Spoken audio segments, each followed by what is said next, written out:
Things You Ought to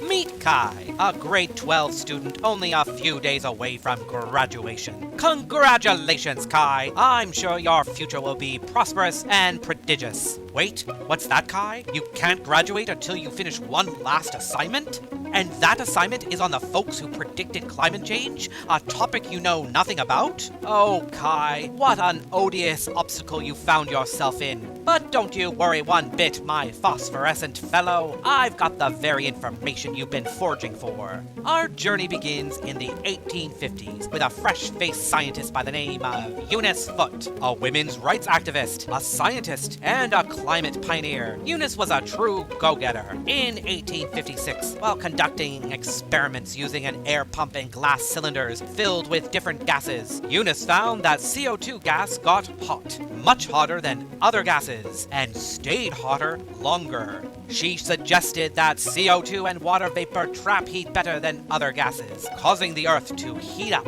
Eunice Foote submitted her findings to an American scientific society, but she wasn't allowed to present it herself. Instead, someone else did, and her work went largely ignored. Fast forward 3 years and we meet a dynamo by the name of John Tyndall. This chap, an Irish physicist, took the baton from Eunice Foote and expanded on her work with more complex experiments. He found that gases like CO2 and water vapor trap heat, but also discovered other gases that contribute to the greenhouse effect. Tyndall went on to become one of the founding figures of climate science, but he didn't mention Eunice Foote's work once. Was it because he hadn't read it? Was it because he believed women shouldn't be in the spotlight? We may never know, but one thing's for sure, Eunice Foote's name was buried for 150 years. In fact, it wasn't until 2010 that the world rediscovered Eunice Foote's contribution.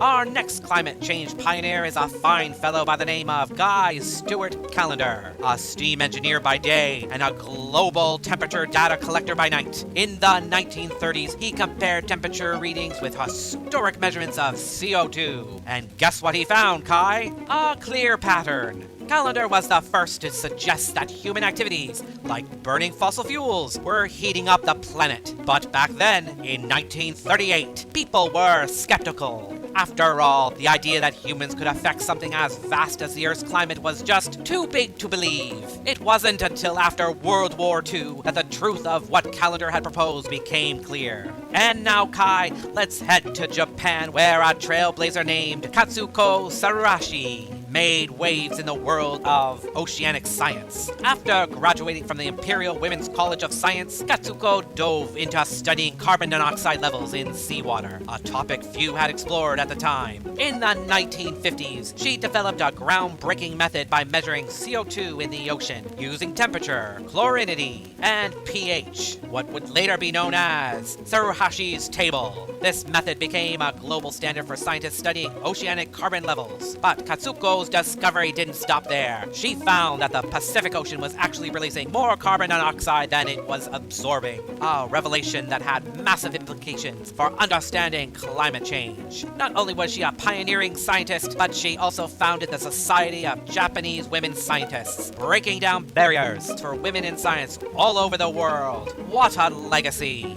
But wait, Kai, we're not done yet. In 1958, we meet chemist Charles Keeling. Keeling had an inkling that the oceans weren't absorbing as much CO2 as everyone believed. So he took the bold step of measuring the CO2 levels in the air himself, all the way in Hawaii. He chose Mauna Loa, a remote spot 4,000 meters above sea level, far from city pollution. And wouldn't you know it, Keeling's data was golden. He proved that CO2 levels didn't just fluctuate seasonally, they were increasing year after year. And just like that, the famous Keeling curve was born. It wasn't an easy ride though. Keeling's team faced broken equipment and a constant struggle for funding. But they persevered, and in the end, Keeling's work became the gold standard for climate science. In fact, today, Mauna Loa is still the benchmark site for measuring CO2. Can you believe it, Kai? It's now been over 160 years since Eunice Foot first showed the world how CO2 could trap heat. Over 80 years since Guy Callender showed that humans were contributing to global warming. And over 60 years since it was proven that CO2 levels were rising at an alarming rate. And there you have it, Kai. All the information you need to write a home run report. Oh, you're welcome, Kai. And thank you, viewers, for joining us for another exciting episode of The Things You Ought to Know.